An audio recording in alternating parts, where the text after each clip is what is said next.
Okay, so what you want to do is open up your instructions. As it says at the top, you must open these files in Adobe Acrobat. It's the most important step in order for all of it to work. If you do not have it, it is free. Here is a handy link to help you download. You go to the PDF site, download PDF Reader, scroll over to the free one, download Adobe Acrobat Reader, and from here you need to know how to install things on your specific system. Mine's a Mac, so it's a DMG file, but you need to know your own specific system. Once you have that, then we come into the form that is at the beginning of each of the files. And as you see up here, if you do have a student with a name that starts with X, there's a couple of these that will need to be done individually. You just fill in your name and the first letter of the name of the student. You have a space up to 24 students. I'm just gonna fill in a few to show you what happens when you do that, the magic.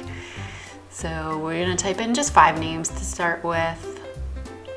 And then I'm going to scroll through the activities so you can see how it just automatically put those names in. And using the first letter, it populated the clip art, it populated the letters when there is a first letter there, and it just is all ready to print. I've provided the files as one master file with over 200 activities that automatically fill in. You can just do it once and print. I also provided the 10 activities as individual files so that you can just open the one you want specifically for that time and use that. Now I'm just going to walk through each activity briefly. With the My Name Is, they have space to trace their name using one of my tracing fonts, and then it also has that handy clip art that I have down there that matches the first letter that you have put in for that student name that they can color and learn about the first letter sounds. Next up, we have the I Can Type activity that has their first name, and it automatically fills in the spelling of the words that match the first letter that you put in there. So they can practice typing. You can have them color in the letters different colors, all sorts of possibilities.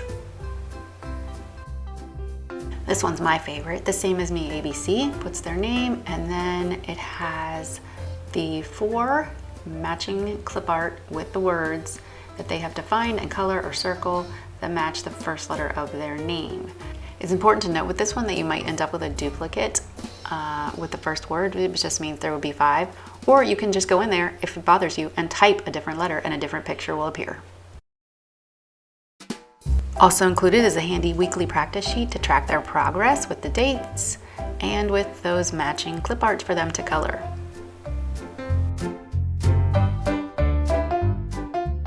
Next up, we have the All About Me page that has the questions for them to answer about first letter, how many letters, with the little banner that automatically has their name, place to write their name, block for them to use the stamps or to write in, and then of course a handy spot to do a little self-portrait. This one has a couple of fun things going on. It has my Build It Up font that shows their names using blocks, and they can use some Legos or blocks to build their name, as well as my Dough font that shows their name using Play-Doh formation, and they can do that, as well as those fun clip art. Who doesn't love a maze? This one uses my Walkaway font to show their name, and they have 3 options to try and find their way home. Another one of my favorite fonts is my Cut Me Out font. This shows their name in little handy cut out squares that they then can cut out and then glue down. And this is my best-selling font, the Letter Formation Fun. 2 students a page, just cut it in half, and then they have a handy dandy tracing page that you can laminate for repeat use. Last but not least is my Dot My Name using one of my Tiptoe dot fonts that allows them to use a Q-tip and paint their name, as well as coloring those 4 fun clip art files.